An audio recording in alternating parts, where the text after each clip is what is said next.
Ал жерде эмне болгон сынак? Бизге заявка бересиздер. Ал заявка Интерньюстун Кыргызстандагы өкүлчүлүгү Ысык-Көл облусунун журналисттери менен жолугушуп, маалыматтык жыйын өткөрүү максатында жолугушуу өткөрүштү. Жолугушуу учурда аймактагы журналисттердин көйгөйлөрүн чогуу талкуулап жана Интерньюстун программалары боюнча кененирээк маалымат алышты. Либо, если кто-то может приехать, Жолугушууга Интерньюстун Кыргызстандагы өкүлчүлүгүнүн директору Элина Карагулова жана Интерньюстун аймактык медианы өнүктүрүү боюнча координатору Максуда Айтиева катышты. потому что мы в целом по области будем смотреть, не только Каракол, да, но Каракол одна из таких живых точек, где журналистика развивается.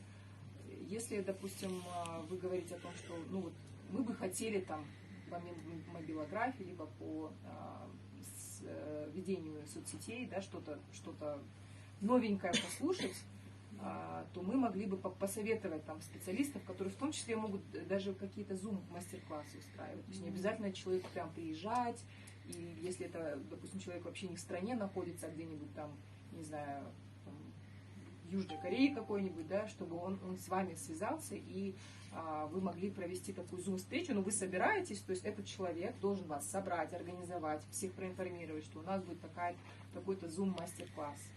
Вот. Жолугушууда журналисттердин көйгөйлөрү тууралуу талкуулап, жаңы долбоорду иштетүүнү чечишти. Долбоордун лидери болуп Шашимбиева Нургүл шайланды. Мындан соң Ысык-Көл областынын журналисттери ынтымакта биргелешип иш алып бармай болушту. Акжол Исламова, телерадиокомпания «Волна Ысык-Куля».